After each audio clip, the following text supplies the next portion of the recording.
السلام عليكم ورحمة الله وبركاته. أعوذ بالله من الشيطان الرجيم. بسم الله الرحمن الرحيم. ألف لام ميم. ذلك الكتاب لا ريب فيه هدى للمتقين الذين يؤمنون بالغيب ويقيمون الصلاة ومما رزقناهم ينفقون والذين يؤمنون بما أنزل إليك وما أنزل من قبلك وبالآخرة هم يوقنون أولئك على هدى من ربهم وأولئك هم المفلحون. رب اشرح لي صدري ويسر لي أمري واحلل عقدة من لساني يفقه قولي فالحمد لله والصلاة والسلام على رسول الله وعلى آله وصحبه أجمعين أما بعد السلام علیکم ورحمۃ اللہ تعالی وبرکاتہ. آج کے سیشن میں انشاءاللہ میں آپ سے سورۃ البقرہ کے بارے میں کچھ باتیں کروں گا، اس کی اہمیت کے بارے میں. کوئی بھی اگر قرآن کا سیریسلی مطالعہ کر رہا ہو تو اس کو اس بات کا احساس ہونا چاہیے کہ اللہ تعالیٰ نے سورۃ البقرہ میں پورے قرآن کا خلاصہ ڈالا ہوا ہے اور اس کے کئی فائدے ہیں. یعنی سب آبویسلی قرآن کی سب سے بڑی صورتوں میں شمار ہوتی ہے، سب سے بڑی صورت ہے اور فاتحہ کے فوراً بعد ہے. اس کا بھی ایک تناسب ہے، یعنی اس کا ایک تعلق ہے سورۃ الفاتحہ کے ساتھ، خاص کر فاتحہ کے جو آخری حصہ ہے اس کے ساتھ. اس کے بارے میں بھی میں آپ کے سامنے کچھ باتیں رکھوں گا. لیکن آج میرا مقصد یہ ہوگا کہ آپ سورۃ البقرہ کے بارے میں کچھ اوور ویو، کچھ اجمالی باتیں سمجھ لیں تاکہ آپ کے ذہن میں ایک بات آ جائے کہ اس صورت میں ہو کیا رہا ہے. اگر آپ ترجمہ پڑھو گے سورۃ البقرہ تو آپ کو لگے گا کہ بہت سارے مضامین ہیں اور ایک کے بعد دوسرا، دوسرے کے بعد تیسرا، کچھ آپ کو سمجھ نہیں آتی کہ بات ایک دوسرے کے ساتھ جڑ کیسے رہی ہے، کنیکٹ کیسے ہو رہی ہے. تو کلام کا جو ربط ہے وہ سمجھنا بہت ضروری ہے. اور یہ ساری چیزیں اکٹھی کیوں آ رہی ہیں؟ کیونکہ اللہ تعالیٰ نے ہر صورت کو اپنی حکمت سے چنا ہے، اس کی ساری آیات کو اپنی صحیح جگہ، صحیح مقام پر ڈالا ہے. اللہ تعالیٰ نے قرآن کے بارے میں کہا ہے کتاب احکمت آیاتہ، کہ ایسی کتاب جس کی آیات کو ساتھ میں سلایا گیا ہے ایک ساتھ. احکام عربی میں کہتے ہیں سلانے کو، اور جو سلائی ہو رہی ہوتی ہے نا اس میں ہر ایک سوئی ایک دفعہ سے گزرتی ہے تو اس کا ایک پورا ڈیزائن بنتا ہے، پیٹرن بنتا ہے، تو ہر جگہ کو ایک پریسائز جگہ سے، خاص جگہ سے گزارنا پڑتا ہے. تو ایک ایک آیت چن کر کہاں جانی ہے، کیسے جانی ہے، اس کا انتخاب اللہ تعالیٰ نے خود کیا ہے. تو ہمیں لگتا ہے کہ مضمون 20 مختلف جگہوں پہ جا رہا ہے، مختلف سمتوں میں جا رہا ہے، تو بات سمجھ نہیں آ رہی.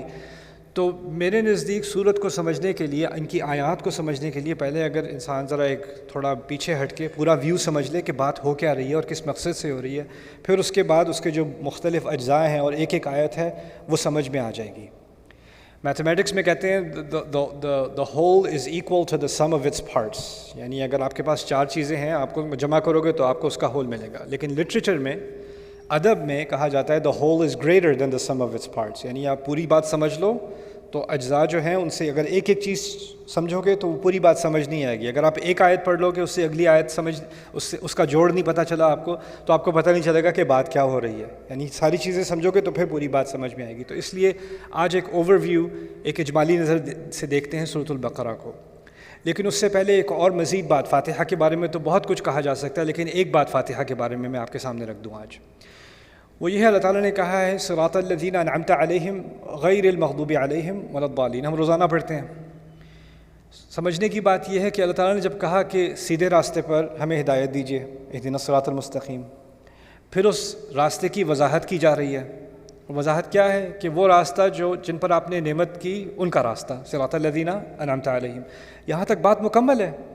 اب پتہ چل گیا کہ سیدھا راستہ کیا ہے. یہ ان لوگوں کا راستہ ہے جن پر اللہ تعالیٰ نے نعمت کی ہے، اور ان کے بارے میں اولئک الذین انعم اللہ علیہم من النبیین والصدیقین والشہداء والصالحین وحسن اولئک رفیقا. قرآن نے خود ہی بعد میں جا کے وضاحت کر دی کون ہے جن پر اللہ تعالیٰ نے نعمت کی ہے.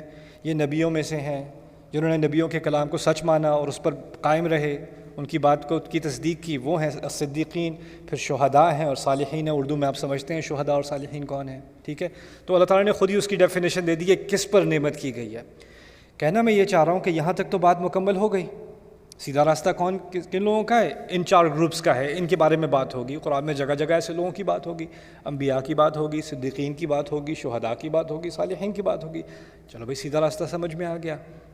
لیکن پھر اس کے مزید فاتحہ وہاں مکمل نہیں ہوتی، پھر اور کچھ بھی کہا گیا ہے. اور کیا کہا گیا؟ غیر المغضوب علیہم ولا الضالین. اور اس کو اگر آپ ادبی نظر سے دیکھیں تو یہ ایک مزید بات ہے جو اگر نہ بھی کہی جائے تو آپ کو لگے گا بات تو مجھے پہلے ہی سمجھ آ گئی تھی. جیسے میں کہوں بیٹا تمہیں اچھے بچوں کی طرح کام کرنا ہے، اچھے بچوں کی طرح پڑھائی کرنی ہے. اب آپ کو مزید کہنے کی ضرورت نہیں ہے برے بچوں کی طرح نہیں کرنی.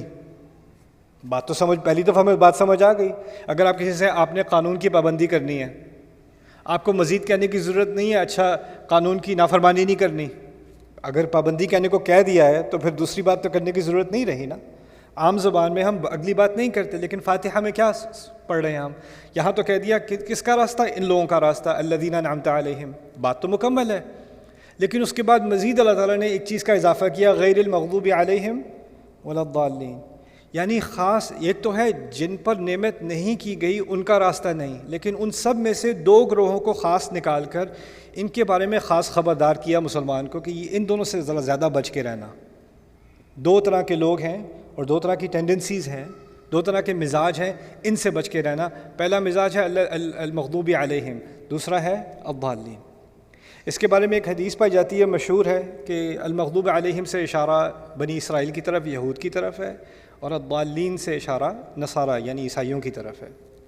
لیکن یہ بھی سمجھ لیں کہ قرآن میں ہر لفظ خاص مقصد سے کہا جاتا ہے. یعنی اگر اللہ تعالیٰ کی نیت یہ ہے، اللہ تعالیٰ کا مقصد یہ ہے کہ یہ کہنا کہ ہمیں یہودی مت بنا دینا یا یہودیوں کی طرح مت بنا دینا اور عیسائیوں کی طرح مت بنا دینا، تو قرآن واضح الفاظ میں کہہ دیتا غیر الیہود ولا النصارى، صراط الذین انعمت علیہم غیر الیہود ولا النصارى. تو اب اس حدیث کو کیسے سمجھا جائے؟ اللہ تعالیٰ نے تمام یہود اور تمام نصارہ کی بات نہیں کی. اللہ تعالیٰ یہ فرما رہے ہیں کہ یہود میں سے کچھ ایسے لوگ تھے جو مغضوب علیہم بن گئے، نصارہ میں سے کچھ ایسے ہیں جو ضالین بن گئے. اب ان کی وضاحت قرآن کرے گا کہ ان میں سے جو مغضوب علیہم وہ کیسے بنے، کیا طریقہ کار تھا ان لوگوں کا جس سے اب مجھے اور آپ کو بچنا ہے. اور اس کا ذکر خاص ہم نے اپنے الفاظ میں دعا سے اس لیے کیا ہے. اب دعا انسان کیوں کرتا ہے؟ دعا انسان اس وقت کرتا ہے جب اس کو کسی خاص چیز کی ضرورت ہوتی ہے. اور جب ہم حفاظت کی دعا کرتے ہیں تو جس چیز سے خطرہ ہوتا ہے اس کی حفاظت سے ہم دعا کرتے ہیں. تو اس میں جو پہلی دعا اللہ تعالیٰ نے ہمیں قرآن میں سکھائی ہے اس میں دو خطرے سکھائے ہیں ہمیں جس سے ہمیں خاص بچنا ہے. اگر ہدایت چاہیے تو غیر المغضوب علیہم ولا الضالین، ان دونوں سے بچ کے رہنا.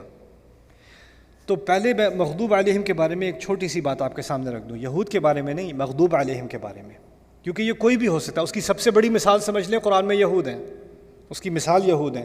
لیکن مثال سے یہ نہیں ہوتا کہ اب باقی کوئی اس میں آ نہیں سکتا. مثال تو ایک ہے نا، لیکن اگر کانسیپٹ سمجھ میں آ جائے تو کوئی بھی اس کنویں میں گر سکتا ہے، کسی کے لیے بھی خطرہ ہے. تو وہ کیا ہے؟ المغضوب علیہم ہے جس کو کوئی چیز پتہ ہو کہ غلط ہے اور پتہ ہونے کے باوجود وہ پھر بھی کرے. کسی کو پتہ ہے کہ صحیح کرنے کا کام یہ ہے، معلوم ہونے کے باوجود وہ پھر بھی نہ کرے، اس پہ غصہ. میں آپ کو چھوٹی سی مثال دیتا ہوں. گھر کے اندر جیسے دو بچے ہیں، دو لڑکے ہیں آپ کو کام ہے، آپ باہر جا رہے ہو. آپ نے دو لڑکوں سے کہا دیکھو بیٹا یہ جو کیک ہے نا، شام میں مہمان آ رہے ہیں ان کے لیے رکھا ہوا ہے، کیک کو ہاتھ نہیں لگانا. آپ نے بڑے بیٹے کو کہہ دیا، چھوٹے کو نہیں کہا. چھوٹا کسی اور اپنے بھائی کو بھی بتا دینا کیک کو ہاتھ مت لگانا تم. جی بابا جی سمجھ آ گئی.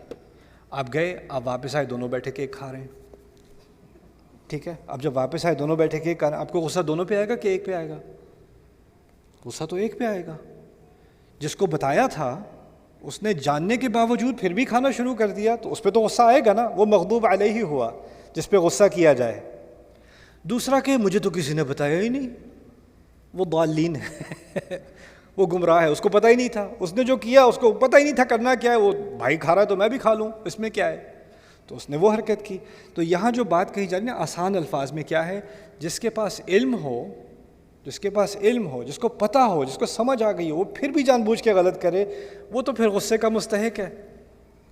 بنی اسرائیل کے بارے میں یہود کے بارے میں آپ کیا پڑھیں گے کہ ان کے ہاں علماء ہیں، جاننے والے ہیں، کعبے کو وہ جانتے ہیں، نبی کو پہچان گئے ہیں، اپنی کتابوں میں جاننے کے بعد اس میں تبدیلیاں کرتے ہیں. یعنی ان پہ جو تنقید کی گئی ہے وہ یہ ہے کہ تم جانتے ہو، وانتم تعلمون وانتم تعلمون، تم تو جانتے ہو، من بعد ما عقلوہ، سمجھنے کے باوجود، سمجھنے کے بعد یہ کچھ کرتے ہو. تو پہلا مسئلہ کس کا ہے؟ ایسے لوگوں کا جن کے پاس علم ہے. پہلا مسئلہ کس کا ہے؟ جن کے پاس علم ہے اور پھر وہ علم ہونے کے باوجود غلط راستے کی طرف جاتے ہیں۔ ہمارے دین میں خاص کر صرف علم کو اتنا بڑا درجہ نہیں دیا کہ بس علم حاصل کرو، علم حاصل کرو، علم حاصل کرو۔ علم حاصل تو بنو اسرائیل نے بھی کیا تھا، بلکہ ان کے علم کی شہادت تو اللہ تعالیٰ خود دیتا ہے۔ علماء بنی اسرائیل، علماء کا لفظ ان کے لیے استعمال کیا گیا، احبار کا لفظ ان کے لیے استعمال کیا۔ احبار کہتے ہیں حبر سے نکلا ہے، حبر کہتے ہیں انک کو، سیاہی کو۔ ان کی کتابیں جو ان کی ہاتھوں سے لکھی ہوئی تھی نا، تو اس سے جب آپ اس کو صفحہ پلٹتے ہو تو آپ کے ہاتھ پہ سیاہی آ جاتی ہے۔ تو وہ اتنے صفحے پلٹتے تھے وہ، اور اتنی کتابیں پڑھتے تھے وہ، کہ ان کے ہاتھ ہمیشہ کالے ہوتے تھے، اس لیے ان کو احبار کہا جاتا تھا۔ یعنی اپنی زندگیاں انہوں نے کاغذوں میں گزاری ہیں، صفحوں میں گزاری ہیں، اس لیے ان کو احبار کہا جاتا تھا۔ تو قرآن نے تو ان کی علم کی بڑی داد دی ہے، لیکن علم کے ساتھ ساتھ ایک خطرہ آتا ہے، وہ یہ ہے کہ تم مغضوب علیہ نہ بن جانا۔ وہ کس طرح سے بنو گے؟ میں کیسے بن سکتا ہوں، آپ کیسے بن سکتے ہیں؟ اتنی خطرناک چیز ہے کہ اللہ سے پناہ مانگ رہا ہوں، یا اللہ ہدایت تو دے دے گا، میں ہدایت مانگ رہا ہوں۔ ہدایت کا پہلا درجہ تو علم ہے، اگر علم ہی نہ ہو تو ہدایت کہاں سے آئے گی؟ لیکن اگر علم آ گیا تو اس کا مطلب نہیں ہے کہ ہدایت آ گئی، کیونکہ علم کے بعد بھی المغضوب علیہم کے چکر میں انسان پڑ سکتا ہے۔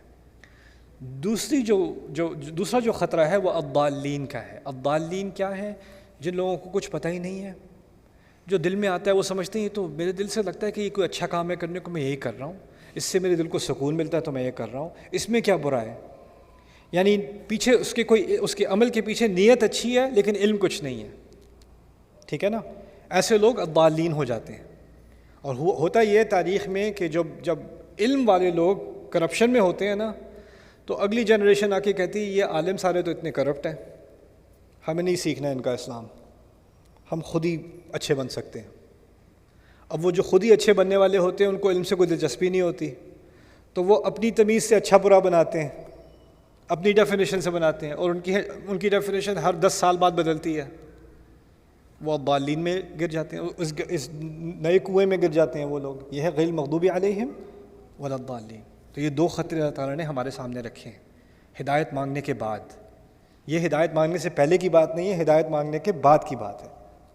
یعنی جب اللہ تعالیٰ ہدایت دے دے تو پھر ان دونوں چیزوں سے بچنا۔ اب اس کے بعد سورۃ البقرہ کی طرف آتے ہیں۔ سورۃ البقرہ میں خاص المغضوب علیہم والا جو خطرہ ہے نا، پہلا خطرہ، اس کی طرف شروع میں خاص اشارہ کیا گیا ہے پہلے حصے میں۔ اور جو اس سے اگلی صورت آ رہی ہے آل عمران، اس میں دوسرے خطرے کی طرف، الضالین کی طرف، اس کے پہلے حصے میں اشارہ کیا گیا۔ یعنی فاتحہ میں جو بات مختصر سی کی گئی ہے نا، اس کی پہلی تفصیل آپ کو بقرہ میں ملے گی، دوسری تفصیل آپ کو آل عمران میں ملے گی۔ اس کی ایک ترتیب سمجھ میں آ گئی تھوڑی سی، ٹھیک ہے؟ اب بقرہ کے بارے میں بات کرتے ہیں۔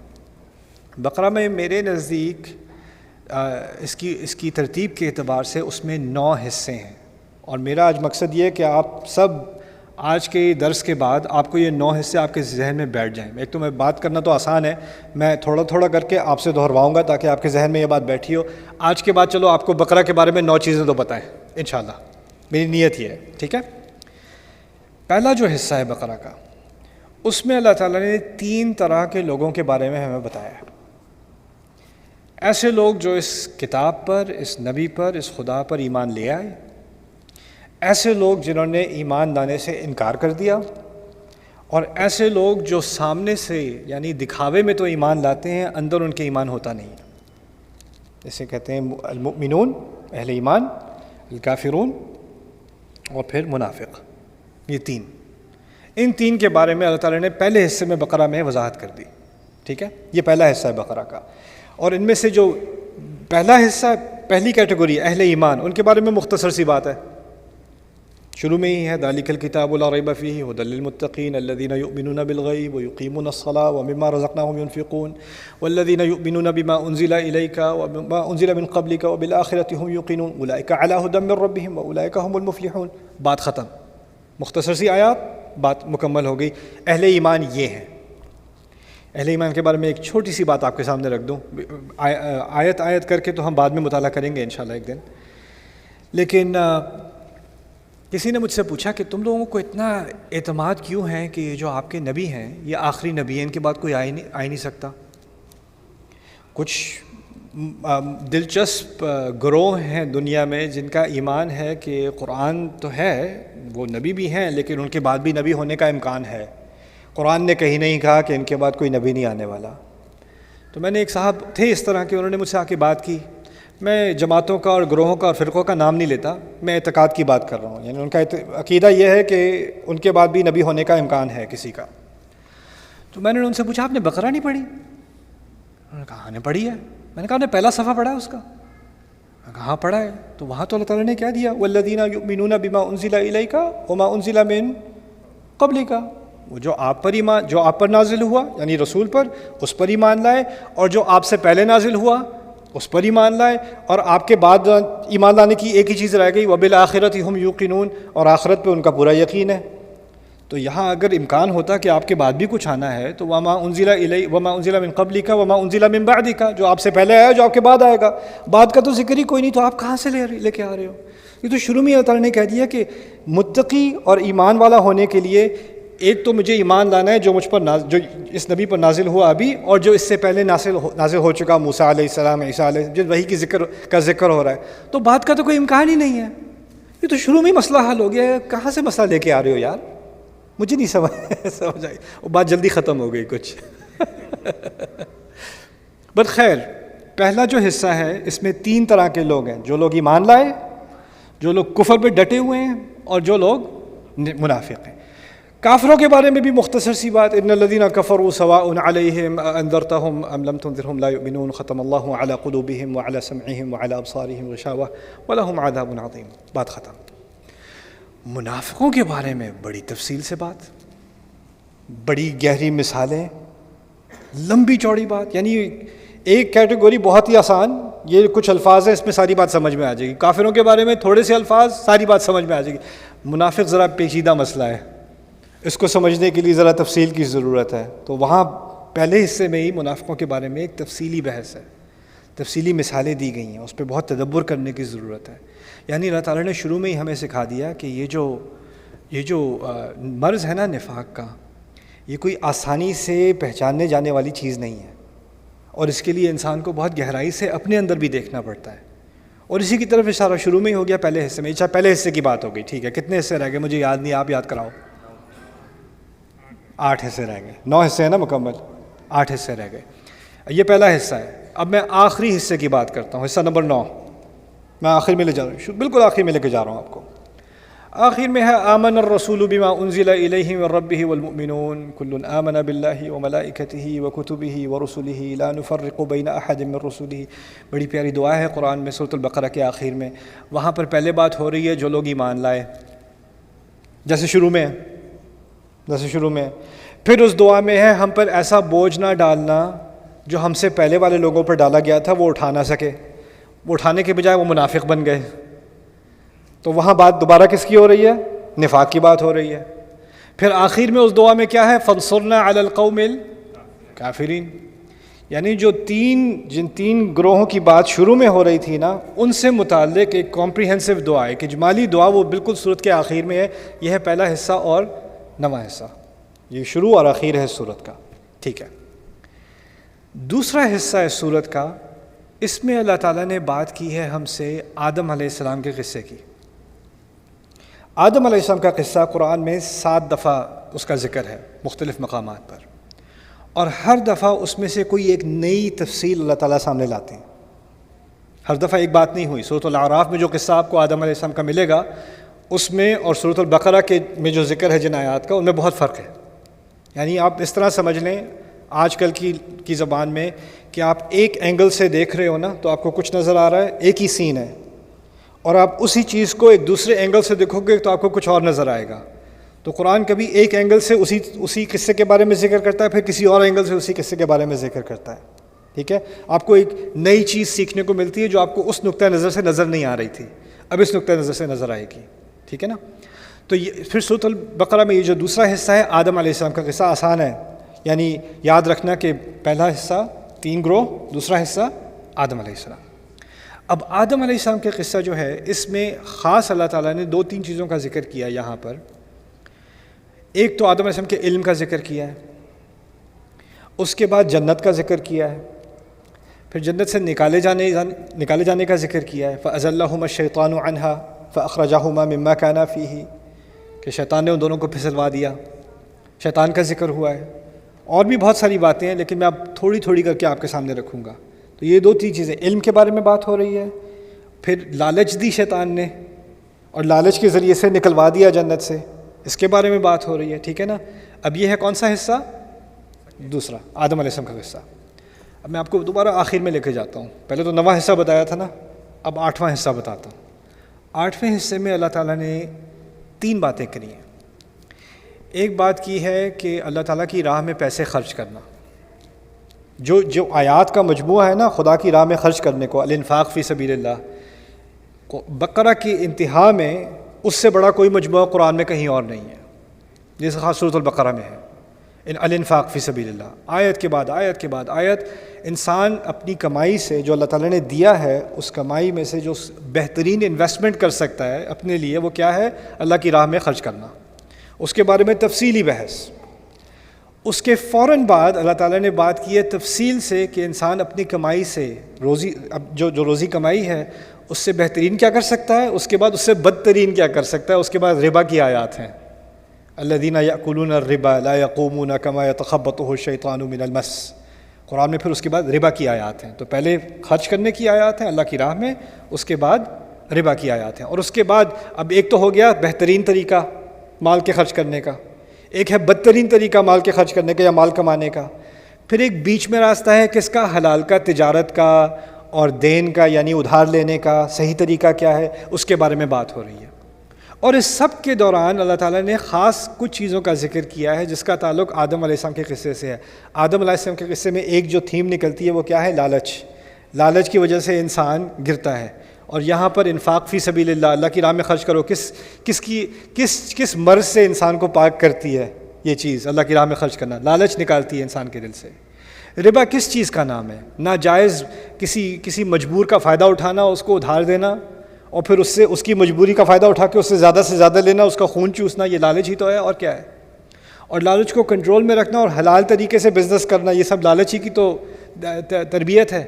اور اس کے بعد انہی دوران میں اللہ تعالیٰ نے کہہ دیا الشیطان یعدکم الفقر ویأمرکم بالفحشاء واللہ یعدکم منہ مغفرۃ وفضلا۔ شیطان کا یہاں دوبارہ ذکر آ گیا، جیسے قصہ آدم میں آیا تھا یہاں بھی آ گیا۔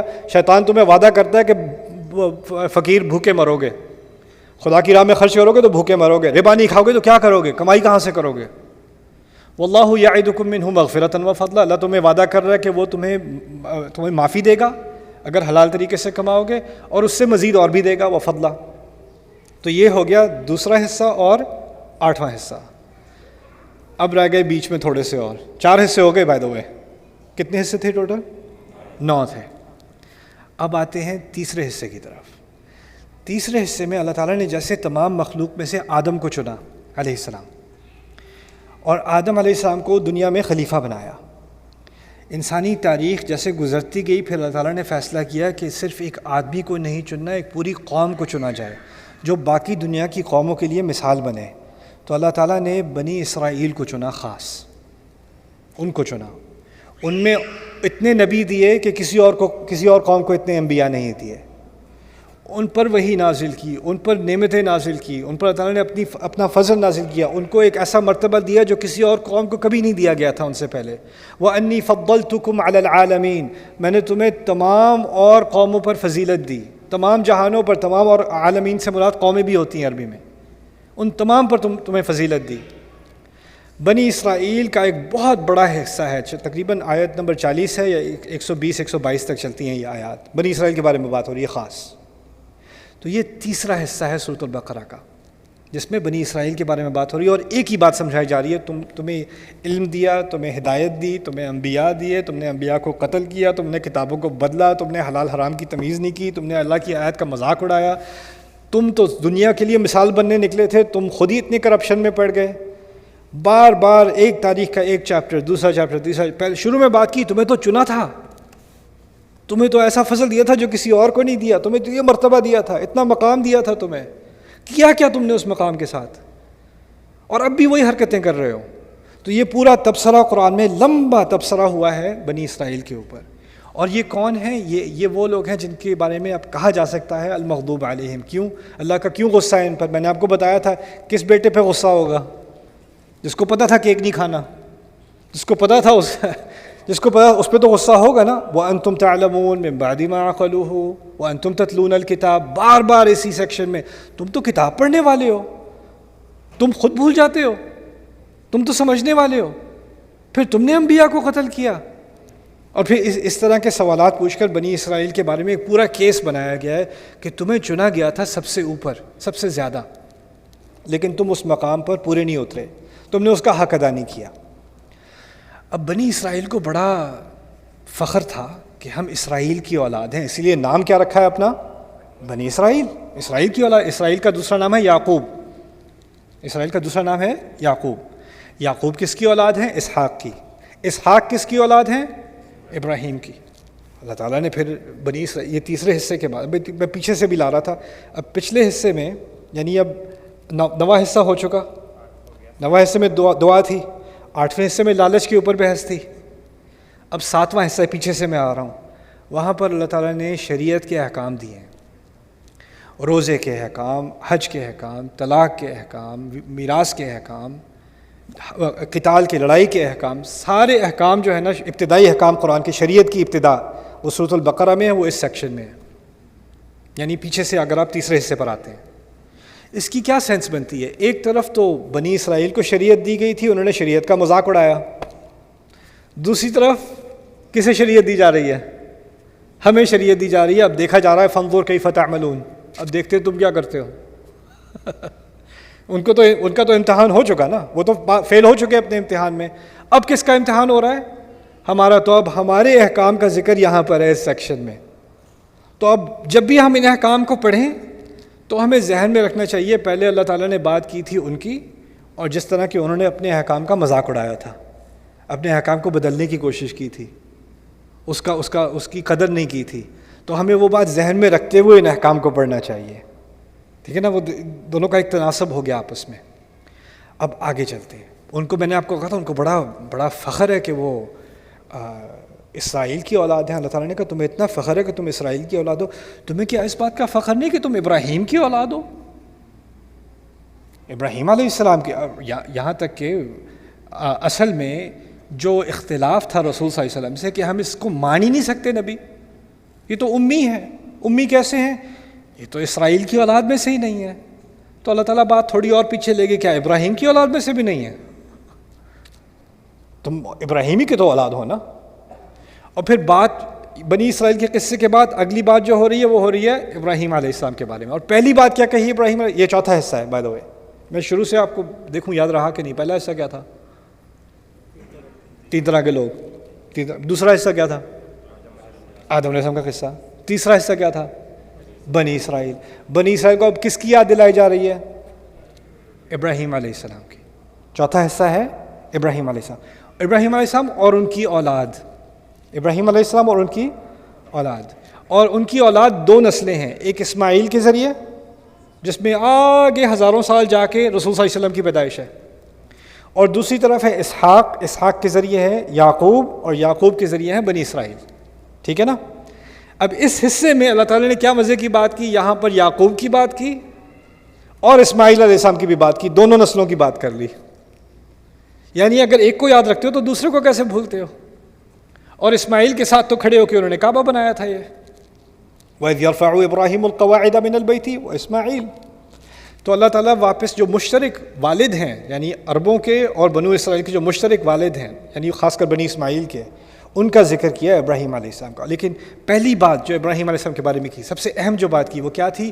وَإِذِ ابْتَلَىٰ إِبْرَاهِيمَ رَبُّهُ بِكَلِمَاتٍ فَأَتَمَّهُنَّ. جب اللہ تعالیٰ ان کے رب نے ابراہیم علیہ السلام کا بہت بڑے امتحانات لیے، اپنے الفاظ سے، اپنے احکام سے ان کے بڑے امتحان لیے گئے، اور انہوں نے تمام امتحانوں کو پورا کیا، پاس ہوئے تمام امتحانوں میں. یہ خاص اشارہ ہے کس بات کی طرف؟ تمہارا امتحان لیا تھا، تم لوگ کیا کر گئے؟ فیل کر گئے. اپنے والد کی طرح اتنا تمہیں فخر ہے کہ اسرائیل کی اولاد ہو، تو ابراہیم کی بھی تو اولاد ہو. وہ تو اپنے امتحانوں میں پاس ہوئے تھے، تمہیں تو ان سے سیکھنا چاہیے تھا. تو یہاں پر ابراہیم علیہ السلام کے امتحان میں پاس ہونے کا ذکر ہے، ٹھیک ہے، اس کے بعد کعبے کی تعمیر کی بات ہوگی تھوڑی دیر بعد، لیکن خیر یہ ہے چوتھا حصہ۔ اب پیچھے سے چوتھے حصے کی طرف آتے ہیں، یعنی 9واں تو کر چکے، 8واں بھی کر چکے، 7واں، اب چھٹے پہ آ رہے ہیں۔ چھٹے میں کیا ہے؟ اللہ تعالیٰ نے ہمیں کہا وَلَنَبْلُوَنَّكُمْ بِشَيْءٍ مِّنَ الْخَوْفِ وَالْجُوعِ وَنَقْصٍ مِّنَ الْأَمْوَالِ وَالْأَنفُسِ وَالثَّمَرَاتِ وَبَشِّرِ الصَّابِرِينَ۔ تمہارا بڑا شدید امتحان لیا جائے گا ہر طرح سے، بِشَيْءٍ، ہر طرح کا خوف تمہیں دیا جائے گا، من الخوف بھوک کا بھی تمہیں سامنا کرنا پڑے گا، وَنَقْصٍ مِّنَ الْأَمْوَالِ، تمہارے اموال میں بھی کمی آئے گی، نقص آئے گا، والانفس، تمہارے لوگ بھی تم سے چھوٹیں گے، کچھ لوگ مارے جائیں گے، کچھ لوگ مرض میں ہوں گے، کچھ لوگ تم سے چھین لیے جائیں گے، ایسا بھی ہوگا تمہارے ساتھ۔ وبشر الصابرین، صبر کرنے والوں کے لیے خوشخبری ہے۔ یعنی یہاں ذکر کیا ابراہیم علیہ السلام نے تمام امتحان پاس کیے چوتھے حصے میں، اور دوسری طرف چھٹے حصے میں کیا ہے؟ چھٹے میں سے اب تمہارا امتحان لیا جائے گا، تمہارا امتحان لیا جائے گا۔ یعنی اپنے والد ابراہیم علیہ السلام کے امتحانات کو یاد رکھو، اور ان کے امتحانات کو سمجھ کر یہ بات ذہن میں رکھ لینا کہ تمہارا ہمیشہ امتحان لیے جانے والا ہے، کیونکہ تم ابراہیم کی اولاد ہو علیہ السلام، تمہارا بار بار امتحان ہونا ہے۔ سورۃ البقرہ کچھ سمجھ میں آ رہی ہے کیا ہو رہا ہے سورۃ البقرہ میں؟ ایک حصہ رہ گیا، 4 اس طرف 4 اس طرف، بیچ کی بات رہ گئی ہے، وہ کیا ہے؟ 5واں حصہ ہے، درمیانی حصہ۔ یہ سورت کا، اس سورت کا آپ دل سمجھ لیں، یہ کیا ہے؟ اب تم یروشلم کے بجائے اب تمہیں سجدہ کرنا ہے کعبے کی طرف، جس کی تعمیر تمہارے والد ابراہیم علیہ السلام نے کی تھی۔ یعنی اس طرح سمجھ لیں کہ یہ پوری سورت جو ہے یہ کعبے کا طواف کر رہی ہے۔ اور اسی حصے میں کیا کہا ہے اللہ تعالیٰ نے؟ اس سیکشن میں کیا کہا ہے؟ وَكَذَلِكَ جَعَلْنَاكُمْ أُمَّةً وَسَطًا، اسی طرح سے تمہیں، جس طرح یہ کعبہ درمیان میں ہے اب اس پوری صورت کے، ہمیں کہا اسی طرح تمہیں درمیانی امت بنایا، درمیانی امت بنایا۔ اور یہ جو وسط کا ذکر ہے، یہ آیت نمبر ہے 143۔ میرے اردو نمبر بڑے خراب ہیں۔ 43 143 بقرہ میں کتنی آیات ہیں؟ 286، یہ نمبر آتا ہے مجھے۔ 143، این درمیان میں کہا تمہیں بیچ والی امت بنایا، just literally in the half۔ سبحان اللہ۔ اب کہا ہمیں کہ اب تمہیں درمیانی امت، اسی لیے قبلہ اس طرف شفٹ کیا گیا ہے ابراہیم علیہ السلام کی بات کا ذکر کرنے کے بعد۔ تو یہ ہے سورۃ البقرہ کے مضامین اور کیسے یہ درمیان میں آ رہے ہیں۔ اب ایک اور طریقے سے اس کو سمجھ لیں، یہ تو ہو گئے اس کے 9 سیکشنز۔ پہلا قصہ کون سا ہے اس پورے سیکوینس میں؟ پہلا قصہ کس کا تھا؟ آدم علیہ السلام کا۔ آدم علیہ السلام کا امتحان لیا گیا تھا کہ نہیں؟ اچھا، اب امتحان کے نقطۂ نظر سے سمجھ لیں بات۔ آدم علیہ السلام کا امتحان لیا گیا، پھر بنی اسرائیل کا امتحان لیا گیا، پھر ابراہیم علیہ السلام کا امتحان لیا گیا، اور اب کس کا امتحان لیا جا رہا ہے؟ ہمارا 4 امتحان ہیں اس صورت میں، 4 امتحان ہیں، ایک آدم علیہ السلام کا، ایک بنی اسرائیل کا، اس کے بعد ابراہیم علیہ السلام کا، اس کے بعد ہمارا۔ اب ان میں سے 3 تو ہو چکے، ایک رہ گیا ہے، ایک ابھی بھی جاری ہے، وہ کون سا ہے؟ وہ ہمارا۔ اب ان 3 امتحانوں کو سمجھ لیں۔ پہلا امتحان کون سا تھا؟ آدم علیہ السلام کا۔ وہ ایسا امتحان ہے کہ ایک انسان نے لیا اور وہ اس امتحان میں ناکام ہوا، وہ ناکام ہوئے اس امتحان میں، شیطان نے انہیں ناکام بنایا، لیکن ناکام ہونے کے بعد بھی وہ دوبارہ کامیابی کی طرف نکلے۔ یخرجہم من الظلمات الی النور، اللہ اندھیروں میں سے نکال کر دوبارہ روشنی کی طرف لے آتا ہے۔ یعنی اگر آپ امتحان میں ناکام ہو بھی گئے ہو تو اس کا مطلب یہ نہیں کہ کہانی ختم، آپ آدم علیہ السلام کی مثال سے سیکھ لو کہ آپ دوبارہ اٹھ سکتے ہو، آپ دوبارہ اللہ تعالیٰ کی جو ہے رحمت میں داخل ہو سکتے ہو۔ یہ پہلا امتحان ہے، فیل ہونے کے بعد دوبارہ پاس ہونا۔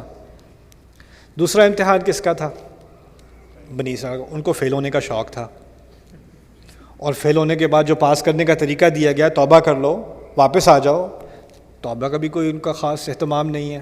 تو ایسے لوگ ہیں جن کو بس، یعنی امتحان دیے گئے، کئی موقع دیے گئے، ایک دفعہ نہیں، کئی موقع دیے گئے کہ اپنے آپ کو سیدھا کر لو، لیکن ان کو بس فیل ہونا ہی ہونا تھا۔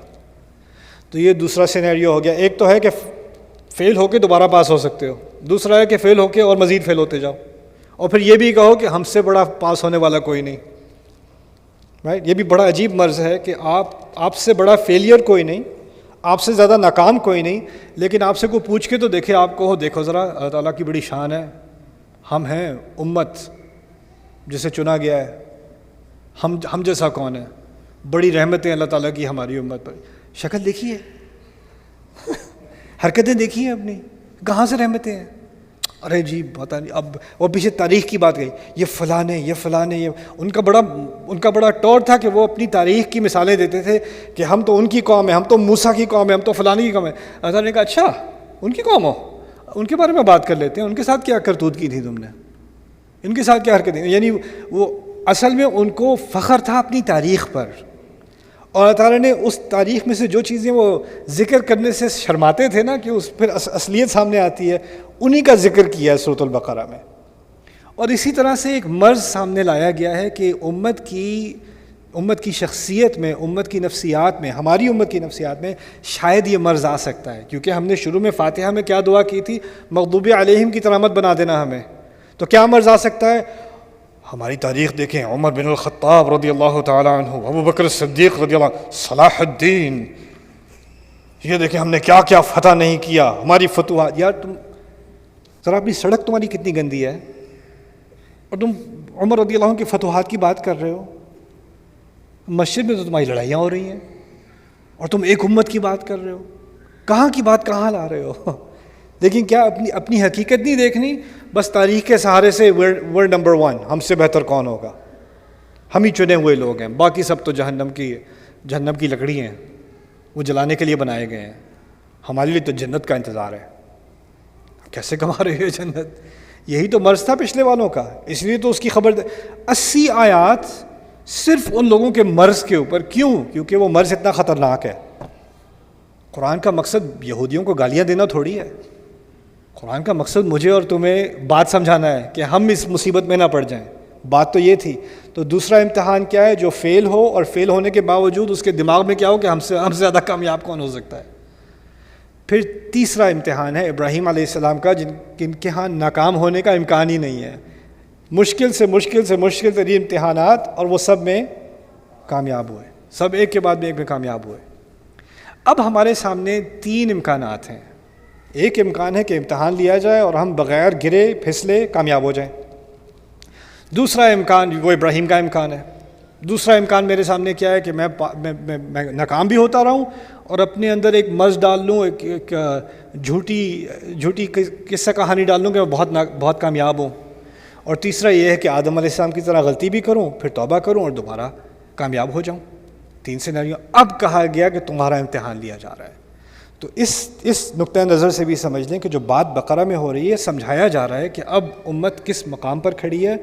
وہ ہر انسان اپنے آپ سے پوچھے میں کہاں کھڑا ہوں، کیا میں گر چکا ہوں؟ اگر میں گر چکا ہوں تو مجھے آدم علیہ السلام سے سیکھنا چاہیے۔ اگر میں کئی سالوں سے گرا ہوا ہوں اور اپنے اندر میں نے اپنے آپ کو ایک جھوٹ بتایا ہوا ہے کہ میں سب سے بہترین ہوں، سب کے اندر خرابی ہے، میرے اندر تھوڑی ہے، باقی سب میں خرابی ہے۔ کچھ مسلمانوں میں کیا مرض ہوتا ہے؟ وہ دیکھتے رہتے ہیں کس میں کوتاہی ڈھونڈوں، آئینے کے علاوہ ہر جگہ، اور ہر جگہ اس میں یہ خرابی ہے، اس کو نماز پڑھنی نہیں آتی، اس کی تجوید خراب ہے، اس کا یہ، اس کا لباس، اس کا وہ، اس کا یہ، اس کا علم، لسٹ بنائی ہوئی ہے آپ نے ہر ایک کی، کس میں کیا خرابی ہے۔ بس ایک ہی بچے ہوئے ہیں آپ ماشاءاللہ سے۔ اگر کاش کے سارے لوگ آپ کی طرح ہو جاتے تو سارے جنتی ہوتے۔ کیونکہ اگر ہم نے کچھ کیا بھی ہوگا تو باقی کی طرح تو نہیں، لن تمسنا النار الا ایاما معدودا، وہی تو ان کا مرض تھا، آگ تو ہمیں تو تھوڑی چھوئے گی، آگ تو بنائی باقی لوگوں کے لیے گئی ہے۔ اس لیے تو میں سب باقیوں کو بچانے کے چکر میں تو بچاؤں، میرے پاس تو ٹکٹ ہے یار، باقیوں کے پاس نہیں ہے۔ تو یہ چیز جو ہمیں سکھائی جا رہی ہے، اس سے ہمیں جب آپ ان احکام کے بارے میں پڑھیں گے، جب وہ حصہ آتا ہے سورۃ البقرہ کا، تو پھر مجھے اور آپ کو یہ بات سمجھ میں آئے گی کہ ہم احکام کے ساتھ بھی مذاق بنا سکتے ہیں بنی اسرائیل کی طرح، ہم اس میں کوتاہی بھی کر سکتے ہیں آدم علیہ السلام کی طرح، ایسا بھی ہو سکتا ہے۔ اور ہمیں کوشش یہ کرنی چاہیے کہ ہم اس طرح سے کامیاب ہوں جس طرح کہ ابراہیم علیہ السلام کامیاب ہوئے تھے۔ اسی لیے سورۃ الحج کے آخر میں ہمیں کہا گیا ہے ملت ابیکم ابراہیم ہوا سماکم المسلمین، تم اپنے والد ابراہیم علیہ السلام کے مذہب کی پیروی کر رہے ہو، انہوں نے تمہارا نام مسلمان رکھا ہے۔ اس آیت میں 2 تفاسیر کی گئی ہیں سورۃ الحج کی آیت میں، ہوا سماکم المسلمین، یہ پہلی کہ ابراہیم علیہ السلام نے خود تمہارا نام مسلمان رکھا ہے، اور اس کی دلیل لائی گئی ہے سورۃ البقرہ سے ہی، ربنا وجعلنا مسلمین لک ومن ذریتنا امۃ مسلمۃ لک، ہمارے رب مجھے اور اسماعیل کو اپنے لیے مسلمان بنا دے اور ہماری اولاد میں سے ایک مسلمان امت نکال دے. تو اس سے نکالا گیا ہے کہ ابراہیم علیہ السلام نے خود ہمارا نام مسلمان رکھا، مسلم رکھا. دوسری ہوا کا جو رجوع ہے وہ اللہ تعالیٰ کی طرف ہے کہ اللہ تعالیٰ نے خود تمہارا نام مسلمان رکھا ہے. تمہیں مسلم اللہ تعالیٰ نے خود تمہیں یہ اعزاز دیا ہے. آخری بات جو میں آپ سے بتا دوں، آپ کے سامنے رکھ دوں کہ بنی اسرائیل اور ہمارا آپس میں تعلق کیا ہے. ہمارا بنی اسرائیل سے بہت گہرا تعلق ہے. کوئی بھی اگر قرآن سنجیدگی سے پڑھ رہا ہو نا شروع سے آخر تک، تو اس کو اس بات کا احساس ہوگا کہ قرآن میں بنی اسرائیل اور بنی اسرائیل کے انبیاء کا ذکر سب سے زیادہ ہے. اکثر بات انہی کے بارے میں ہو رہی ہے. سب سے زیادہ ذکر کیا ہوا رسول موسیٰ علیہ السلام، بنی اسرائیل. تورات موشے اسے وہ کہتے ہیں، موسیٰ کی تورات. ہم کہتے ہیں کتاب اللہ، وہ کہتے ہیں تورات موشے. ان کے ہاں یہ مصطلح استعمال ہوتی ہے.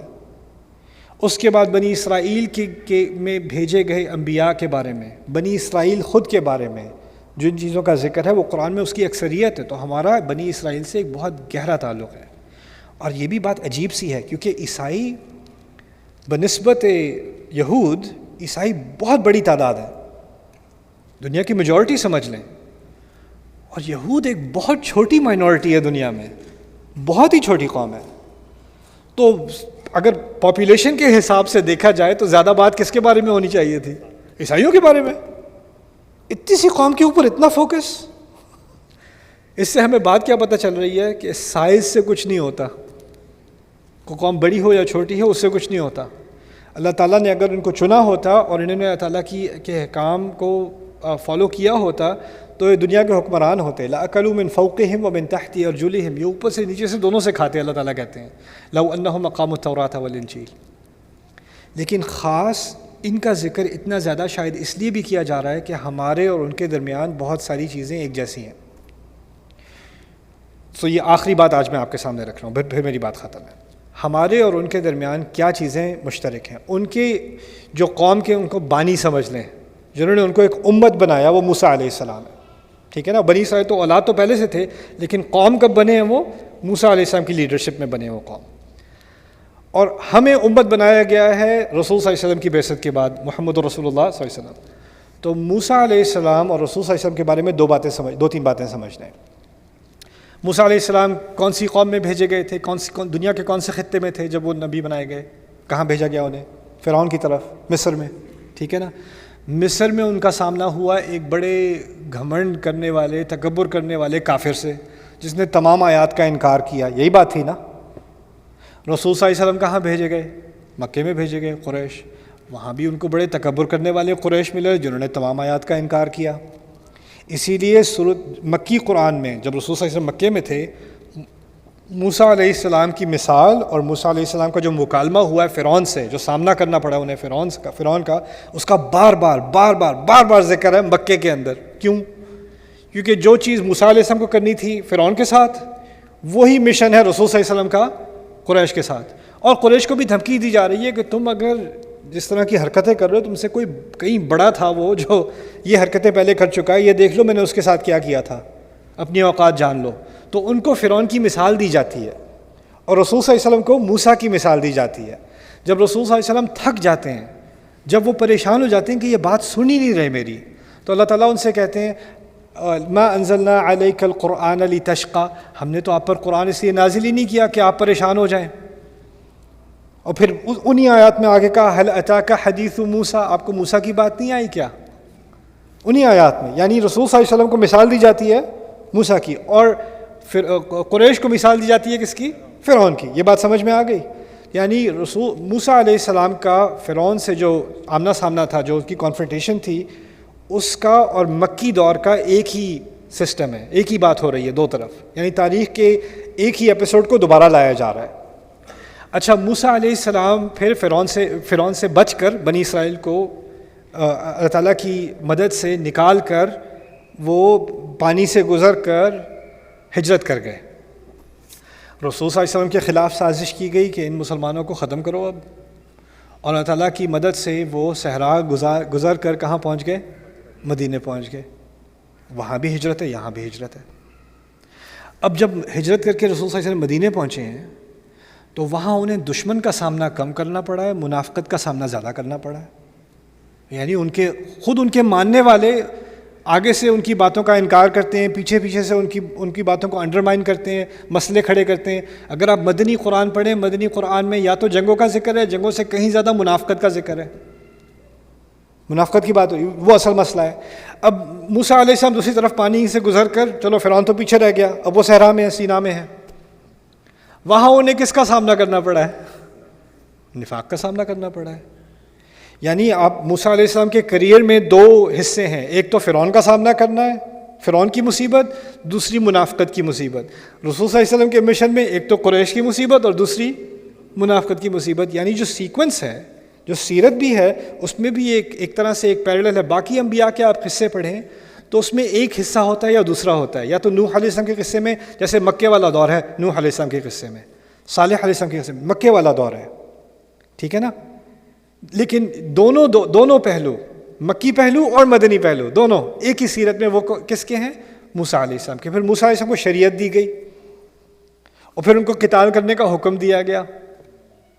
رسول صلی اللہ علیہ وسلم کو شریعت دی گئی، پھر ان کو لڑنے کا حکم دیا گیا. ان کے ہاں کچھ منافقون تھے، انہوں نے کہا ان سے تو ہم نہیں لڑ سکتے، آپ جاؤ، آپ اور آپ کا بھائی جاؤ.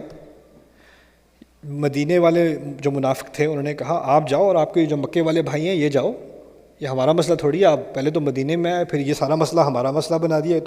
یہ تو ڈومیسٹک ایشو ہے ہی نہیں، یہ آپ کا امیگریشن ایشو ہے، آپ جاؤ، آپ حل کرو خود ہی، یہ ہمارا مسئلہ تھوڑی ہے. وہی بات جو بنی اسرائیل کے بارے میں ہو رہی تھی وہی یہاں رسول صلی اللہ علیہ وسلم کے بارے میں ہو رہی ہے. تو یہ ان دونوں کی آپس میں ایک بہت گہرا تعلق ہے. تو جتنا ہم گہرائی سے بنی اسرائیل کی غلطیوں کو اور بنی اسرائیل کی جو تمام اس کے پہلو ہیں ان کو سمجھیں گے، اسی کے ذریعے ہمیں خود اپنی بات سمجھ میں آئے گی، اسی کے ذریعے غیر المغضوب علیہم ظاہر ہوگا جو فاتحہ میں بات ہو رہی ہے. تو یہ کچھ چیزیں میں چاہ رہا تھا کہ میں آپ کے سامنے رکھ دوں تاکہ آپ کو اس صورت کے بارے میں جو اس کا جو اوور ویو ہے، جو ایک بڑی پکچر ہے، 9 حصے بتائے تھے نا آپ کو، اب آپ خود ہی سے ریویو کر کے 9 حصے آپ کو یاد رکھنے ہیں، ٹھیک ہے نا انشاءاللہ. اب وہ آپ کے ذمہ ہو گئے اب وہ 9 حصے، ٹھیک ہے نا. اب ایک چھوٹی سی خوبصورت بات سورۃ البقرہ کے بارے میں اور پھر میں بات ختم کرتا ہوں. پہلا قصہ کس کا تھا؟ پھر سے بتاؤ. آدم والد ہوئے نا، والد کا قصہ ہے. دوسرا قصہ کس کا ہے؟ بنی اسرائیل، اولاد کا قصہ ہے. پہلا قصہ والد کا، دوسرا قصہ اولاد کا. اولاد ہے اسرائیل کی، بنی اسرائیل، والد اولاد. تیسرا قصہ کس کا ہے؟ ملت ابیکم ابراہیم، والد کا قصہ ہے. اور پھر چوتھا قصہ کس کا ہے؟ اولاد کا، ابراہیم کی اولاد کا علیہ السلام. والد، اولاد، پھر والد، پھر اولاد. سبحان اللہ. عجیب ترتیب ہے قرآن کی، عجیب نظام ہے اس قرآن کا. آپ کوئی بھی اور کتاب پڑھ لو آپ کو ایسا نظام نہیں ملے گا، آپ کو ایسی ترتیب نہیں ملے گی. آج میں نے جو یہ حصے آپ کو بتائے اور یہ جو تناسب میں نے آپ کو بتایا، آپ اندازہ کرو سورۃ البقرہ تقریباً 10 سال لگے اس کو نازل ہونے میں، ایک دفعہ میں نازل نہیں ہوئی. سورۃ البقرہ کی کچھ آیات ایسی ہیں جن کے بارے میں روایت ہے کہ قرآن کی آخری آیات میں سے ہیں، اور کچھ آیات ایسی ہیں جو مدینے آنے کے بعد رسول صلی اللہ علیہ وسلم کو پہلی آیات جو دی گئیں وہ سورۃ البقرہ میں سے ہیں. اس میں وہ آیات بھی ہیں جو بدر سے پہلے کی ہیں، بدر سے پہلے کی ہیں، یعنی بہت ہی ابتدائی دور مدینے کا. تو یہ جب باقی مدنی قرآن نازل ہو رہا تھا نا، تو اس سارے دوران تھوڑا تھوڑا کر کے سورۃ البقرہ بھی نازل ہو رہی تھی. اور پھر یہ آخر میں جو جمع ہوا ہے یہ اللہ تعالیٰ نے اپنے نبی کے دل میں جمع کرایا صلی اللہ علیہ وسلم. اور یہ سب کتابت کے بغیر، لکھے بغیر جمع کرایا ہے، لکھے بغیر یہ سب جمع ہوا ہے. 286 آیات اس طرح جمع کی گئی ہیں. احکمت آیات ہوئی، اسی طرح سلائی گئی ہیں ایک دوسرے کے ساتھ، ان کی سٹچنگ کی گئی ہے ایک دوسرے کے ساتھ. اور اب ہم پیچھے کتاب کی طرح اس کو دیکھ کے اس کے حصوں کا جائزہ لے کے یہ بتا سکتے ہیں کہ اس میں 9 حصے ہیں اور ان حصوں کی ترتیب ایسے ہے اور ان کا آپس میں ایسے ایسے تعلق ہے. انسان حیران رہ جاتا ہے یہ ہو کیا رہا ہے، یہ کیسے ممکن ہے، یہ کیا، بغیر لکھے اور بغیر کسی، آپ کو پتہ ہوگا کہ کسی نے یہ دعویٰ نہیں کیا پہلے صحابہ کے دور میں سورۃ البقرہ میں 9 حصے ہیں. کبھی سوچا ہے یہ اور یہ اور یہ، اور کسی نے دعویٰ نہیں کیا. یہ تو ہونا کہ پہلے سے کسی نے اس بات کا ذکر کر دیا ہو تو ہمیں اب آ کے پتہ چلی، ہمارے جائزے کے بعد صدیوں بعد ہمیں جائزے لے رہے ہیں، اور یہ سامنے چیزیں اللہ تعالیٰ کا ایک اعجاز سامنے آ رہا ہے۔ اللہ تعالیٰ نے جب کہا ہے نا کہ ایسا کلام فَأْتُوا بِسُورَةٍ مِّن مِّثْلِهِ، اس طرح کی ایک صورت لے آؤ، اس طرح کی آپ اندازہ کرو، آپ 10 سال سے باتیں کر رہے ہو، کوئی ریکارڈ کر رہا ہے، اور ان 10 سال سے آپ باتوں کو جمع کرو، اور وہ جمع اس کی ترتیب ایسے نکلے، کوئی اندازہ کر سکتا ہے؟ سبحان اللہ۔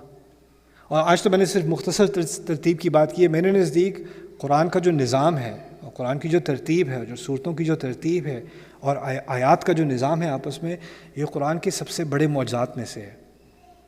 اور عجیب بات یہ ہے کہ جب ہم ترجمہ پڑھتے ہیں نا، میں نے شروع میں کہا تھا، آپ ترجمہ پڑھتے ہو آپ کو کیا لگتا ہے؟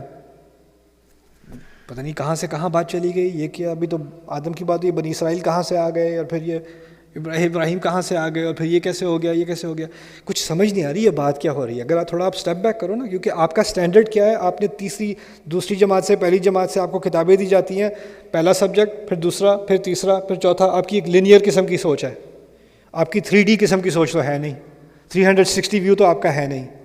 اللہ تعالیٰ جس نے ہمیں کلام سکھایا ہے نا، اس نے یہ قرآن نازل کیا ہے، اور جس طرح سے وہ بولتا ہے اس طرح کی صلاحیت انسان کے اندر ہو ہی نہیں سکتی، اور جس طرح کا وہ نظام دیتا ہے اپنی کتاب کو، اس طرح کا نظام کسی کتاب میں ہو ہی نہیں سکتا۔ یہ تو صرف اللہ تعالیٰ کے کرنے کا کام ہے۔ تو اسی لیے ان چیزوں کا مطالعہ کر کے انسان کے دل میں ایک کانفیڈنس آتا ہے کہ یہ کلام تو ما ھذا قول البشر، یہ تو قول البشر، یہ تو ہو ہی نہیں سکتا کہ یہ انسان کا کلام ہو، ممکن ہی نہیں ہے۔ اللہ تعالیٰ ہمارے اس قرآن میں کے ایمان میں اضافہ کرے، ہماری ہدایت میں اضافہ کرے، اور اس میں جو حکمت اور جو واعظ جو نصیحت ہے اس کو دل میں لینے کی اور اس کو عمل میں لانے کی توفیق دے۔ بارک اللہ لی ولکم فی القرآن الحکیم ونفعنی وإیاکم بالآیات والذکر الحکیم۔ السلام علیکم ورحمۃ اللہ تعالیٰ وبرکاتہ۔ جی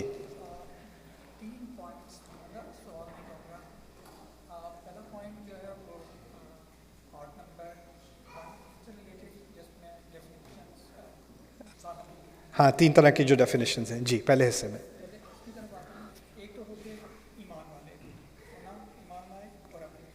ٹھیک ہے۔ دوسرے ہو گئے کافر، جنہیں اس کیٹیگری میں یہ بھی کہہ سکتے ہیں کہ ان کے پاس ہدایت آئی، انہوں نے سنا ہی نہیں، انہیں پتہ نہیں، یا بتایا گیا لیکن انکار کیا۔ رائٹ۔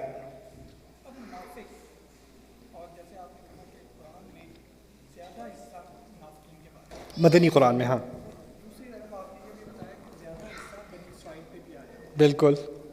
اب منافق ایک واس کیٹیگری ہے، تو کیا بنی اسرائیل کو ہم منافق کنسیڈر کریں گے؟ بہت اچھا سوال ہے۔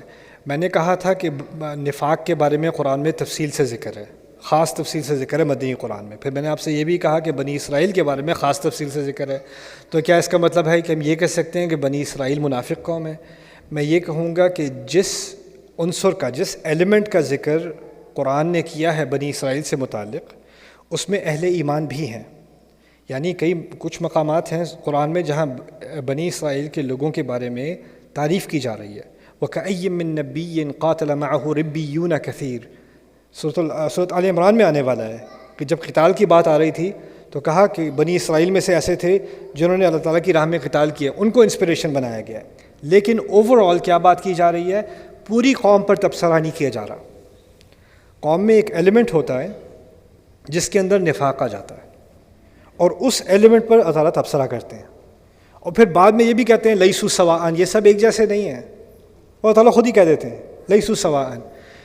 جتنا میں قرآن پڑھتا ہوں نا، اور پھر جتنا میں اپنے سرکلز میں دوستوں سے، مسلمانوں سے وغیرہ بات کرتا ہوں، مجھے پتہ کیا لگتا ہے، قرآن نے بہت باریک تصویر کھینچی ہے جس میں کئی رنگ ہیں، لیکن مسلمانوں کو شوق ہے بس 2 رنگ پینٹ کرنے کا، جنتی جہنمی، بس باقی نہیں بتاؤ مجھے۔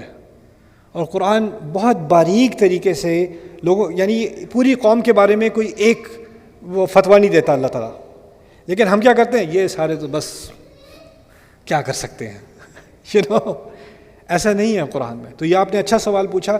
جن مقامات میں اللہ تعالیٰ نے تنقید کی ہے وہاں پر ان کے منافقوں کا ذکر ہے وہاں باقی، لیکن تمام قوم کے بارے میں یہ نہیں کہا جا سکتا۔ ایسے جن کے پاس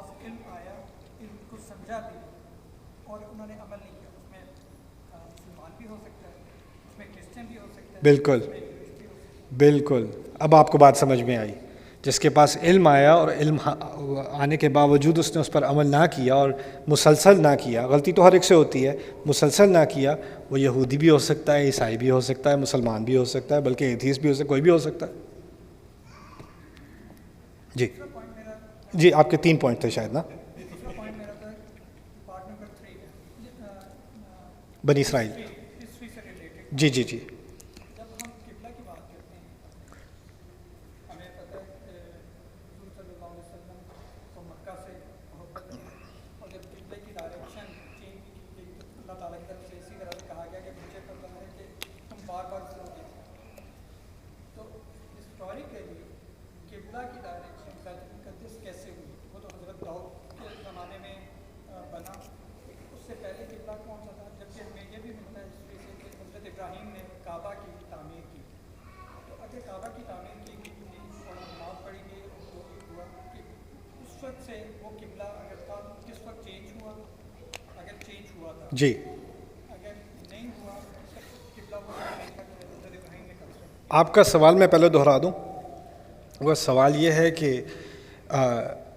بنی اسرائیل کیونکہ وہ بھی ابراہیم علیہ السلام کی اولاد میں سے ہیں، ابراہیم علیہ السلام نے کعبے کی تعمیر کی ہے، تو انہوں نے اپنی اولاد کو کعبے ہی کی طرف نماز پڑھنے کا حکم دیا ہے. تو یہ یروشلم کی طرف، بیت المقدس کی طرف نماز پڑھنے کا حکم کب سے جاری تھا؟ یعنی اس کا تو مطلب یہ ہے کہ پہلے کعبے کی طرف تھے، پھر اس کے بعد بیت المقدس کی طرف ہوئے، پھر واپس کعبے کی طرف آئے، رائٹ؟ تو بیت المقدس کی طرف یہ قبلے کی ڈائریکشن اور یہ تبدیلی کب آئی؟ یہی سوال میرے ذہن میں کافی عرصے سے تھا، کیونکہ قرآن نے اس کے بارے میں کوئی تبصرہ نہیں کیا. تو میں نے ڈاکٹر اکرم ندوی سے یہ سوال پوچھا ہے.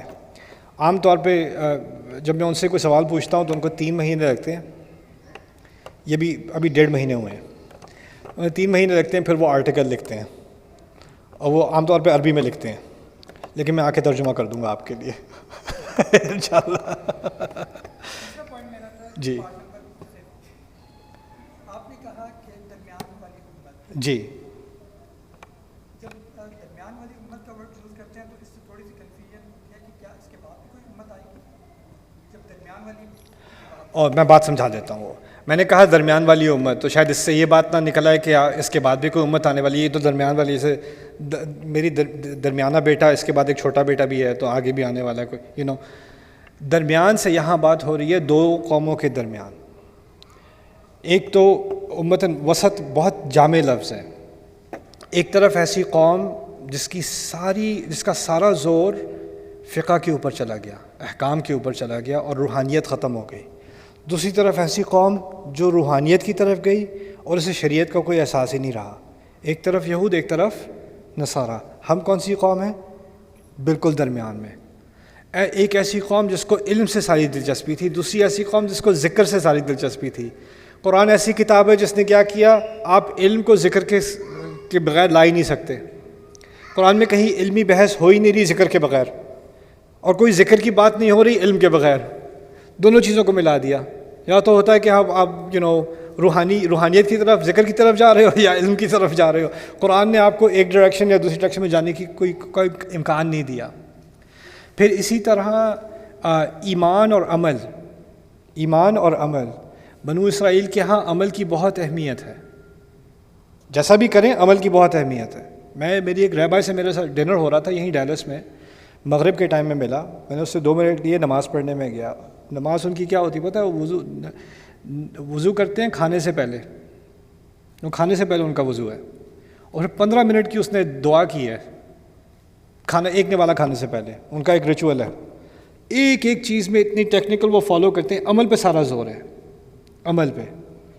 اور دوسری طرف جو ہے یعنی دل کے معاملے پہ کوئی زور نہیں ہے، اذکار پہ.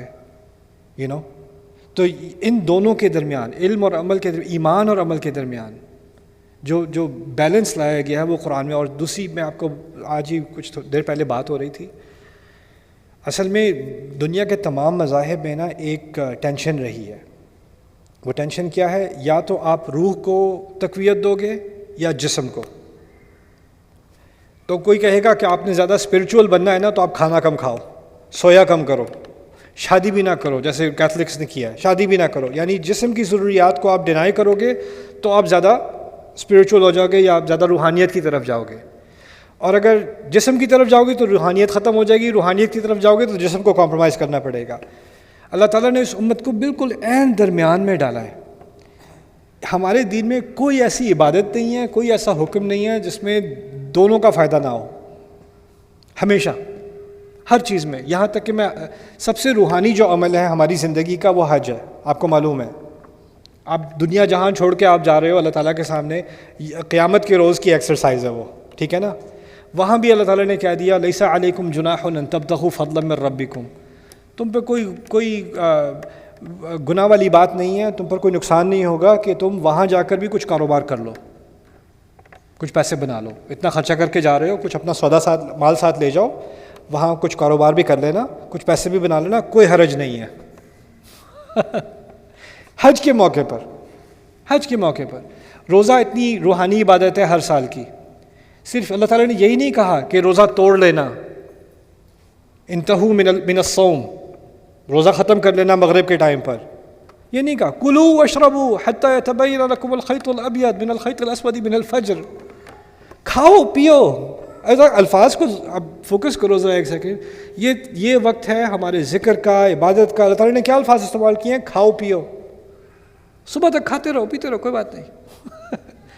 اتنی محبت سے بات کی ہے, وہ کس کے لیے؟ جسم کے لیے, ٹھیک ہے نا.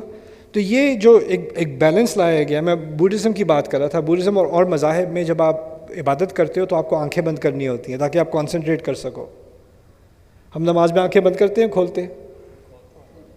قرآن نے کبھی کہا ہے کسی کونے میں جا کے اکیلے ہو کے نماز پڑھا کرو؟ فَإِنْ خِفْتُمْ فَرِجَالًا اور رُكْبَانًا, اگر مشکل میں ہو تو اونٹ پہ بیٹھے نماز پڑھ لو, جہاز میں بیٹھے نماز پڑھ لو. ٹیکسی پھنسی ہوئی ہے ہائی وے پہ, مغرب کا ٹائم نکل رہا ہے, کیا کرو گے؟ ٹیکسی میں بیٹھے نماز پڑھ لو گے؟ نہیں پڑھو گے کیا؟ اب ٹیکسی میں پیچھے سے ہانکنگ بھی ہو رہی ہے, لوگ چلا بھی رہے ہیں, آپ نماز پڑھ رہے ہو, آپ نے آنکھیں بند کرنی ہے کیا؟ نہ. اب اگر نماز میں, جب نیو یارک میں تھا, کبھی جا رہا ہوں رستے میں, ٹائم ہو گیا نماز کا, کوئی سینٹرل پارک میں پڑھ لی, کبھی سب وے اسٹیشن میں پڑھ لی, کہیں سڑک پہ کونے میں جا کے کر لی. وہ کباب بیچنے والے جو حلال کباب وہ سائڈ پہ پڑھ رہے ہوتے ہیں نماز. تو اب وہ نماز جو اس نے جا نماز کھول کے نماز پڑھنی شروع کی اس نے, تو اس کو کیا صرف وہ ایک مربع نظر آ رہا ہوتا ہے یا باقی بھی پریفرل ویژن ہوتی ہے نا. لیکن اللہ تعالیٰ نے کیا کیا ہے, اس دین کو اور اس دنیا کو ساتھ ساتھ چلانے کا ایک دونوں کے درمیان میں ایک راستہ نکالا ہے, وہ ہمارا دین ہے. ایک بڑا خوبصورت دین ہے. اور اسی لیے اللہ تعالیٰ نے کہا ہے ربنا آتنا فی الدنیا حسنہ وفی الآخرۃ حسنہ, یعنی ایسا دین جس میں جو چیز آپ کے دنیا کا فائدہ کرے اور ساتھ ہی ساتھ وہ آپ کی آخرت کا فائدہ بھی کرے. حلال کھانا عبادت ہے. حلال کھانا عبادت ہے. کھانا تو آپ کے مزے کے لیے, لیکن وہ عبادت بھی شمار ہو رہا ہے. حلال روزی کمانا عبادت ہے. الوسمۃ فی وجہ اخی کا صدقہ, آپ کا کوئی دوست آپ سے آ کے ملتا ہے, آپ اس کو دیکھ کے مسکراتے ہو, اللہ تعالیٰ نے آپ کے کھاتے میں صدقہ لکھ دیا. وہ تو میرا دوست ہے یار, مجھے تو اس سے اللہ کی خاطر تھوڑی مسکرایا تھا میں. وہ تو اب آیا ہے تو مجھے اس کے ساتھ تھوڑی مستی کرنی تھی, تو اس لیے میں مسکرا رہا ہوں. اس کے ساتھ مذاق کرنے تھے, بچپنا نکالنا تھا اپنا, لیکن وہ بھی اللہ تعالیٰ نے اس کو صدقہ لکھ دیا. تو اصل میں وسط کے معنی یہ نہیں ہے کہ اس کے بعد ایک امت آئے گی. وسط اور اس کے بعد والی امت کی بات بھی سمجھ لیں. قرآن نے یہ بھی کہہ دیا ان تتولوا یستبدل قوما غیرکم ثم لا یکونوا امثالکم, تم اگر اپنی پیٹھ دکھاؤ گے نا تو وہ تمہیں تمہاری جگہ کسی اور کو تبدیل کر کے لے آئے گا. وہ تمہاری طرح کے نکمے نہیں ہوں گے. ثم لا یکونوا امثالکم, تمہاری طرح کے نہیں ہوں گے وہ. تم پیٹھ موڑ کے تو دکھاؤ, دیکھو میں کیا کرتا ہوں. یہ بھی دھمکی اللہ نے دے دی. تو یہ مت سمجھیں ہم کہ بھئی ہم مسلمان قوم ہیں تو ہمیں کیا ریپلیسمنٹ نہیں. اللہ تعالیٰ بہت ریپلیس کرتا ہے. اب مذہب, اب ہمارا دین نسل سے تعلق نہیں رکھتا, اب ہمارا دین عقائد سے تعلق رکھتا ہے. تو ایک نسل غائب ہو سکتی ہے, کسی اور نسل کو لے آئے گا وہ ہماری طرح ہوں گے ہی نہیں. ثم لا یکونوا امثالکم, ایسا بھی کر سکتا ہے وہ تو صاف واضح الفاظ میں اللہ تعالیٰ نے کہہ دیا. بنی اسرائیل کو تو ریپلیس کر دیا نا ہم سے, ہمیں بھی کہہ دیا تم بھی اب ریپلیسیبل ہو. قرآن ریپلیسیبل نہیں ہے, تمہارا نبی ریپلیسیبل نہیں ہے, لیکن تم بنی اسماعیل تھوڑی ہو, تم صرف ایک نسل تھوڑی ہو, تم تو ایک امت ہو. سبحان اللہ, جزاک اللہ خیر. Sisters didn't get a turn. کسی کا سوال ہے وہاں پر؟ نہیں ہے. اچھی بات ہے جی.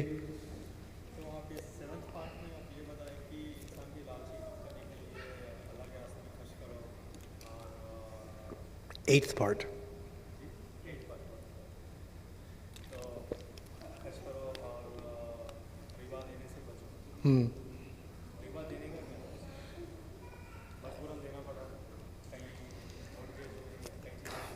فتویٰ تو نہیں نکالو گے یار مجھ سے آپ, کوشش کر لو, وہ تو نہیں نکلنے والا.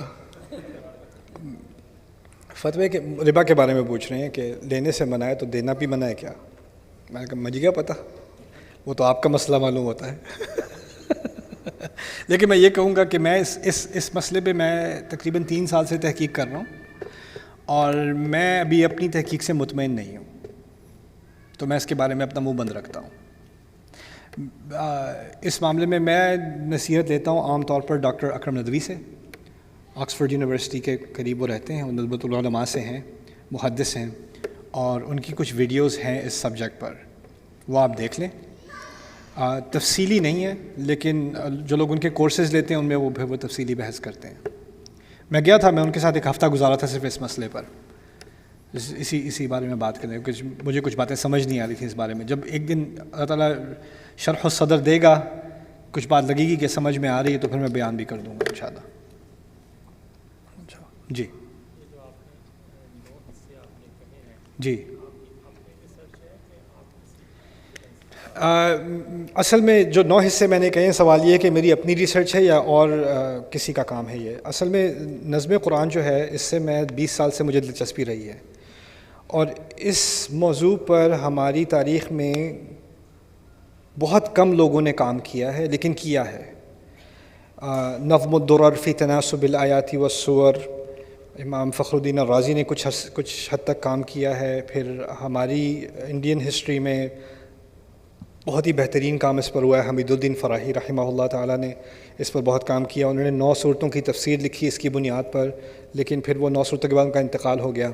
پھر ان کے طالب علم اختر حسن اصلاحی اور امین حسن اصلاحی نے پھر تدبر قرآن لکھی اردو میں 9 جلدوں میں. انہوں نے اس کی بنیاد پر کام کیا, لیکن میں نے ان کا بھی مطالعہ کیا. پھر عربی میں کچھ کام ہو چکا ہے اس پر, لیکن اتنی تفصیل سے نہیں ہوا.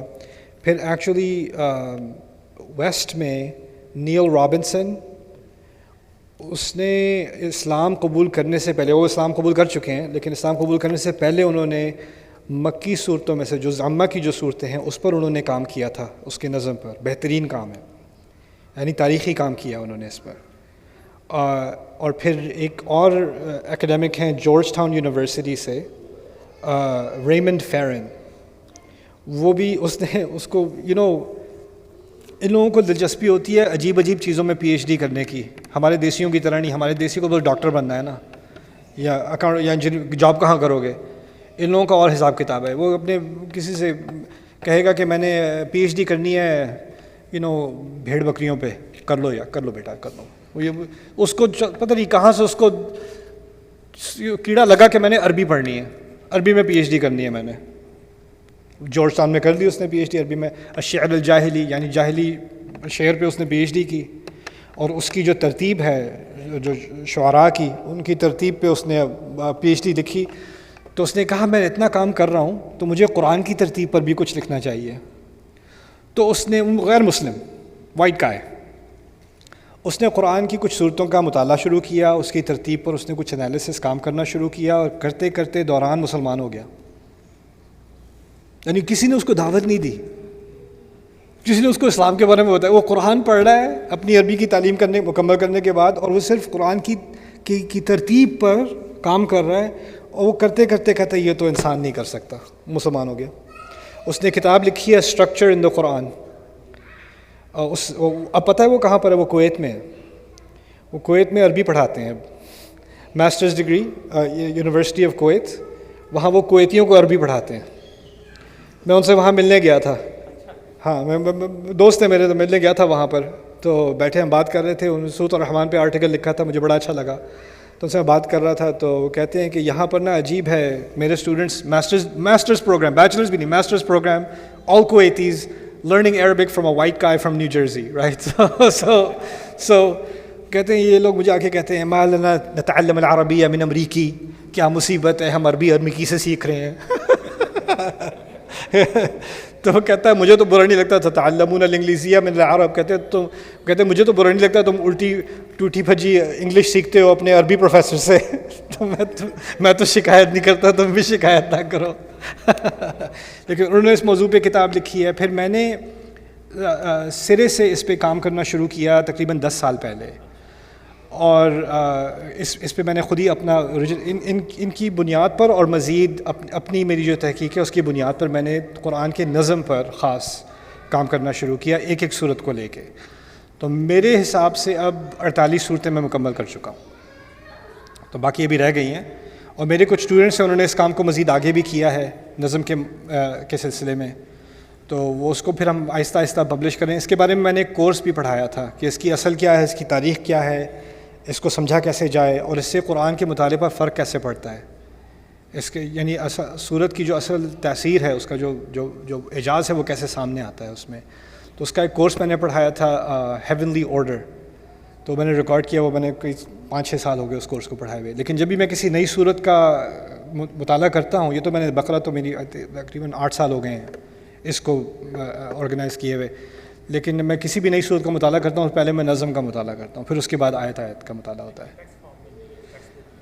ٹیکسٹ بک وہی جو اوروں نے لکھی ہے وہ ہے، جو میں ابھی لکھوں گا انشاءاللہ بھی وہ انڈر کنسٹرکشن ہے، تو وہ انشاءاللہ میں عربی میں، اردو میں اور انگلش میں تینوں میں پبلش کروں گا انشاءاللہ تعالی. یا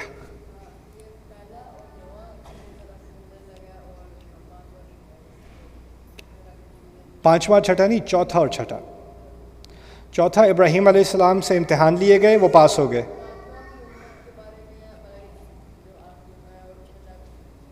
ہاں دونوں امت کے، اصل میں 5واں 6واں اور 7واں تینوں امت کے بارے میں ہے.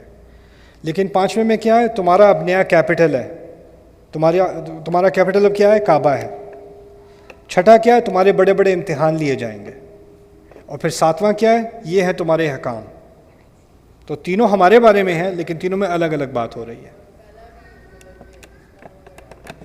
پہلا ہے کون ایمان والے ہیں، کون کفر والے ہیں، کون نفاق والے ہیں.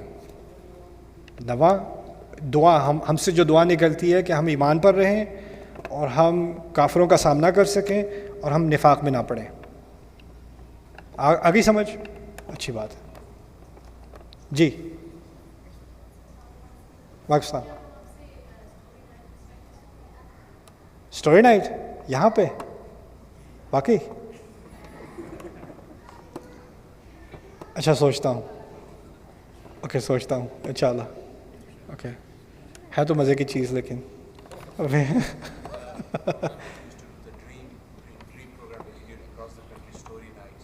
یا اسٹوری نائٹ تو آئی اسٹارٹڈ اسٹوری نائٹ، شروع کیا ہے وہ میں I started in Europe.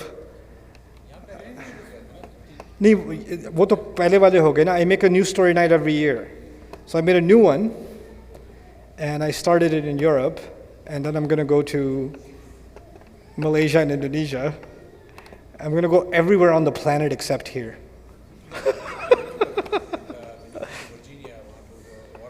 Yeah, that was the last one.